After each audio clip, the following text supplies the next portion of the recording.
दोस्तों, स्वागत है आपका ancient Indian and Asian study में।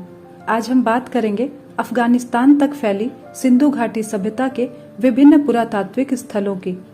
इन विभिन्न पुरातात्विक स्थलों से उत्खनन में कौन कौन सी चीजें प्राप्त हुई हैं, इन सभी चीजों का सिंधु घाटी सभ्यता से क्या संबंध था और इनके अध्ययन से हमें क्या जानकारी मिलती है, इन सब की चर्चा हम आज करेंगे। अभी तक सिंधु घाटी सभ्यता के 1400 से ज्यादा स्थल खोजे जा चुके हैं, जिनमें भारत में सबसे ज्यादा पुरातात्विक स्थल 925 मिले हैं। 475 पाकिस्तान में और 2 अफगानिस्तान से प्राप्त हुए हैं। अब बात करते हैं अफगानिस्तान के 2 पुरातात्विक स्थलों की, जो सिंधु घाटी सभ्यता से संबंधित हैं। इतिहासकार ऐसा मानते हैं कि इनमें वे सभी चिन्ह हैं जो सिंधु घाटी सभ्यता के बस्तियों में हुआ करते थे। पहला स्थल है शोरतुगई और दूसरा मुंडी गाग है। बात करते हैं शोरतुगई की, तो उत्तर अफगानिस्तान में स्थित इस क्षेत्र के निवासियों का सैंधो सभ्यता से संबंध था। इसके कई साक्ष्य हमें यहाँ से प्राप्त हुए हैं। यहाँ पर कुछ संक्षिप्त लिखाई वाली एक मोहर, मिट्टी के बने बैल और बैलगाड़ी की मूर्ति और मिट्टी के बर्तन जो रंगे हुए हैं, खुदाई में प्राप्त हुए हैं। ये सभी चीजें सिंधु घाटी सभ्यता से संबंधित थी। शोरतुगई 2 पहाड़ों पर फैली थी। पुरातत्व विशेषज्ञों ने एक को रहने की बस्ती बताया है और दूसरे को किलेनुमा खंडहर कहा है। जैसा कि सिंधु घाटी सभ्यता के नगरों में देखने को मिलता था, एक पश्चिमी टीला व दूसरा पूर्वी टीला। एक आम लोगों की बस्ती हुआ करती थी और दूसरी प्रांत अधिकारियों की बस्ती होती थी। और साथ ही यहाँ से नहरों के भी प्रमाण मिले हैं। अब बात करते हैं अफगानिस्तान के दूसरे पुरातत्व स्थल की, जिसका नाम है मुंडी गाग। इसका उत्खनन कार्य J.M. कैसल के द्वारा किया गया था। यह पूरा स्थल दक्षिण पूर्वी अफगानिस्तान में स्थित है। यहाँ से कुब्जदार सांड, मनके एवं विशाल भवन का अवशेष मिला है। तो कुब्जदार सांड की सिंधु घाटी सभ्यता वाले लोग पूजा किया करते थे और मनके बनाने की कार्यशाला भी उत्खनन में प्राप्त हुई है। तो यह कहा जा सकता है कि अफगानिस्तान के ये दोनों पुरातात्विक स्थल सिंधु घाटी सभ्यता से संबंधित हैं। इसके अलावा अफगानिस्तान से व्यापारिक संबंध भी था सिंधु घाटी सभ्यता के लोगों का। सिंधु सभ्यता के लोग सोना, चांदी, तांबा व टीन का आयात किया करते थे। सोना कर्नाटक और अफगानिस्तान से मंगवाया जाता था, चांदी ईरान और अफगानिस्तान से मंगवाई जाती थी, तांबा खेतड़ी राजस्थान और बलूचिस्तान से मंगवाया जाता था और टिन मध्य एशिया और अफगानिस्तान से मंगवाते थे। सिंधु सभ्यता के लोग तांबे व टिन को मिलाकर एक नई धातु कांसे का निर्माण करते थे। यही कारण है कि इस सभ्यता को कांस्य युगीन सभ्यता भी कहा जाता है। कांसा एक नई धातु थी जिसका सर्वप्रथम इन्होंने ही निर्माण व प्रयोग किया था। अब बात करते हैं सिंधु घाटी सभ्यता के भारत व पाकिस्तान में फैले विभिन्न पुरातात्विक स्थलों की। पहला है हड़प्पा। यह अभी पाकिस्तान में है। इसकी खोज 1921 में दयाराम साहनी ने की थी। यह रावी नदी के बाएं किनारे पर स्थित है। यहाँ से एक मोहर प्राप्त हुई है जिस पर एक सींग वाले पशु आकृति को दिखाया गया है। साथ ही अन्नागार अनाज को सुरक्षित रखने के लिए बनाया जाता था और कब्रिस्तान के साक्ष्य मिले हैं। एक श्रृंगी पशु को सिंधु घाटी सभ्यता के लोग पूजते थे और हड़प्पा के दुर्ग में 6 अन्नागार मिले हैं जो ईंटों के चबूतरे पर 2 पातों में खड़े हैं। इन अन्नागारों के दक्षिण में खुला फर्श है और इस पर 2 कतारों में ईंट के वृत्ताकार चबूतरे बने हुए हैं।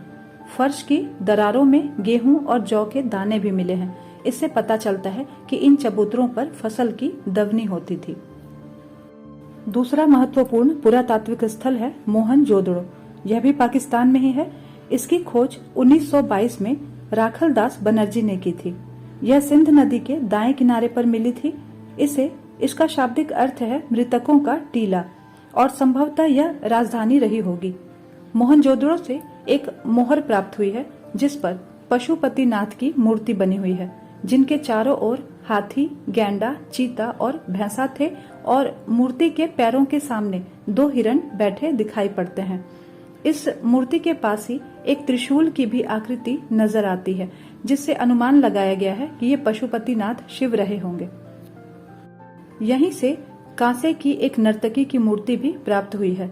इसके अलावा विशाल अन्नागार और स्नानागार के भी अवशेष हमें यहाँ से प्राप्त हुए हैं। यहाँ से प्राप्त स्नानागार भी एक प्रमुख स्मारक है जो ईंटों के स्थापत्य का एक सुंदर उदाहरण है। इस सार्वजनिक स्नानागार के दोनों सिरों पर तल तक जाने की सीढ़ियां लगी थी। पास स्नानागार का फर्श पक्की ईंटों का बना है और पास ही के कमरे में एक बड़ा सा कुआं है जिसका पानी निकालकर हौज में डाला जाता था। हौज के कोने में एक निकासी छिद्र बना हुआ है जिससे पानी बहकर नाले में जाता था। ऐसा अनुमान लगाया जाता है कि यह विशाल स्नानागार धार्मिक अनुष्ठानों से संबंधित स्नान के लिए बनाया गया होगा। दूसरी बड़ी संरचना है अनाज रखने का कोठार या अन्नागार। तीसरा महत्वपूर्ण पुरातात्विक स्थल है चहूदड़ो। यह भी पाकिस्तान में ही है। इसकी खोज NG मजूमदार ने की थी जो सिंध नदी के क्षेत्र में मिली है। यहाँ से मनके बनाने के कारखाने तथा लिपस्टिक और काजल के साक्ष्य मिले हैं।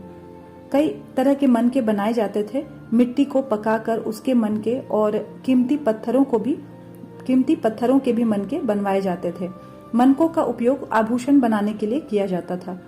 चहूदड़ों में पूर्वी व पश्चिमी टीलों के चारों ओर चहारदीवारी नहीं बनाई गई थी, जैसा कि हम सिंधु घाटी सभ्यता के अन्य नगरों में देखते हैं। पिछले वीडियो में मैंने बताया था कि सिंधु घाटी सभ्यता में प्रत्येक नगर 2 हिस्सों में बटा होता था, पूर्वी टीला और पश्चिमी टीला। पश्चिमी टीला चारों ओर से पक्की ईंटों की चहारदीवारी से घिरा होता था और यहाँ शासक वर्ग के लोग रहा करते थे और सुरक्षा की दृष्टि से शायद ऐसा किया जाता था और ये थोड़े ऊंचे स्थान पर होता था और क्षेत्र में थोड़ा छोटा होता था। पूर्वी टीला जो अपेक्षाकृत पश्चिमी टीले से काफी बड़ा होता था और यहाँ आम जनता, मजदूर, किसान, सैनिक लोग रहा करते थे, तो इस टीले को चहारदीवारी से घेरा नहीं जाता था। तो चहूदड़ों से जो पूर्वी और पश्चिमी टीलों के अवशेष मिले हैं उनके चारों ओर कोई चहारदीवारी दिखाई नहीं देती है। अब बात करते हैं कालीबंगा की, जो कि एक महत्वपूर्ण पुरातात्विक स्थल है। कालीबंगा का शाब्दिक अर्थ है काले रंग की चूड़ियां। यह पुरातात्विक स्थल घग्गर नदी के किनारे राजस्थान में स्थित है। यहाँ की विशेषता है कि यहाँ जुते हुए खेत के साक्ष्य मिले हैं। साथ ही पक्की मिट्टी से बना एक हल भी मिला है और नक्काशीदार ईंटों के प्रयोग के साक्ष्य भी यहाँ से प्राप्त होते हैं। कालीबंगा की विशेषता है कि यहाँ से जो नगरों के अवशेष प्राप्त हुए हैं उनमें पूर्वी और पश्चिमी दोनों टीलों को चहारदीवारी से सुरक्षित किया गया था। साथ ही घरों का आंगन पक्की ईंटों का बनाया गया था, जबकि और सभी पुरातात्विक स्थलों में घरों का आंगन कच्ची ईंटों का बना होता था। कालीबंगा में शायद ईंटें बहुतायत से मिलते थे, शायद इसी कारण से यहाँ ऐसा देखने को मिलता है। रंगपुर, यह भी एक महत्वपूर्ण स्थल है और यहाँ से धान की भूसी व गेहूं के साक्ष्य प्राप्त हुए हैं। रोपड़, पंजाब में रोपड़ सतलुज नदी के क्षेत्र में है, जो सिंधु घाटी सभ्यता का एक महत्वपूर्ण स्थल है। यहाँ की खासियत है कि यहाँ पर मानव नरकंकाल के साथ कुत्ते की भी अस्थियां प्राप्त हुई हैं, यानी इंसान के साथ कुत्ते को दफनाने के साक्ष्य यहाँ प्राप्त होते हैं रोपड़ से। लोथल, गुजरात के लोथल में चावल के साक्ष्य प्राप्त हुए हैं। वैसे इस सभ्यता के लोग चावल कम उपजाते थे क्योंकि मुख्य फसल जौ थी और साथ ही गेहूं भी थी। चावल के अलावा यहाँ बंदरगाह होने के भी प्रमाण मिले हैं लोथल से। लोथल ही एकमात्र ऐसा पुरातात्विक स्थल है सिंधु घाटी का जहाँ लोगों के घरों के दरवाजे गलियों में न खुलकर मुख्य सड़क की ओर खुलते थे। संभवतः यहाँ बंदरगाह होने के कारण ऐसा किया गया था। सुरकोटदा से सिंधुकालीन घोड़ों के अस्थि पंजर मिले हैं। लोथल और सुरकोटदा से जो अवशेष मिले हैं उनकी खासियत है कि यहाँ पूर्वी और पश्चिमी टीला दोनों एक ही चहारदीवारी से सुरक्षित किए गए हैं, यानी कि पूरे नगर को चारों ओर से एक ही सुरक्षा प्राचीर से घेरा गया था। बनावली, हरियाणा के बनावली से कच्ची ईंटों से बना हल का खिलौना मिला है। साथ ही जौ के साक्ष्य भी बड़े पैमाने पर प्राप्त हुए हैं यहाँ से। धौलावीरा, यह पुरातात्विक स्थल गुजरात के कच्छ जिले में स्थित है। धौलावीरा का उत्खनन R.S. बिष्ट के द्वारा 1989 से 1991 तक की गई थी। इसकी खोज जगपति जोशी ने 1969 में की थी। यह पुरातात्विक स्थल सिंधु घाटी सभ्यता का महानगर था, जहां शायद व्यापारी लोग ही रहा करते थे और यह व्यापार का मुख्य केंद्र था। यहाँ भी शासक वर्ग व सामान्य वर्ग के लिए अलग अलग टीले थे। शासक वर्ग का विभाग मजबूत पत्थर की सुरक्षित दीवार से बना था, जो आज भी दिखाई देता है। साधारण लोगों का विभाग कच्ची तथा पक्की ईंटों से बना हुआ था।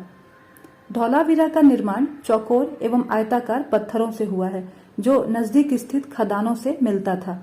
आज के महानगरों जैसी पक्की गटर व्यवस्था उस समय धौलावीरा में थी। पूरे नगर में धार्मिक स्थलों का कोई अवशेष प्राप्त नहीं हुआ है। इस प्राचीन महानगर में पानी की जो व्यवस्था है वह अद्भुत है। यहाँ से किले के एक महाद्वार के ऊपर उस समय का एक साइन बोर्ड सरीखा अभिलेख पाया गया है, जिस पर 10 बड़े बड़े अक्षरों में कुछ लिखा है, जो आज भी सुरक्षित रखा गया है। इसे पढ़ा नहीं जा सका क्योंकि सिंधु घाटी सभ्यता की लिपि को आज तक पढ़ा नहीं जा सका है, इसलिए यह अभिलेख महानगर का नाम है अथवा प्रांत के अधिकारियों का नाम है या नगरजनों के स्वागत हेतु लगाया गया था, यह आज भी रहस्य ही है। धौलावीरा को यूनेस्को की विश्व धरोहर सूची में शामिल किया गया है। यहाँ पाषाण स्थापत्य के उत्कृष्ट नमूने प्राप्त हुए हैं। पत्थर के भव्य द्वार, वृत्ताकार स्तंभ, पॉलिश युक्त पाषाण आदि से पता चलता है कि यह सभ्यता बहुत ही शहरी सभ्यता थी। नालियां भी पत्थरों की बनाई गई थीं और पत्थरों पर घोड़े की कलाकृतियों के भी अवशेष प्राप्त हुए हैं। साथ ही यहाँ एक भव्य स्टेडियम भी मिला है, जिसके चारों ओर लोगों के बैठने के लिए सीढ़ियां बनाई गई थी। तो दोस्तों, ये थी सिंधु घाटी सभ्यता के विभिन्न पुरातात्विक स्थलों की जानकारी। अगर वीडियो अच्छा लगा हो तो जरूर लाइक कीजिएगा और हमारे चैनल को सब्सक्राइब भी कीजिए। धन्यवाद।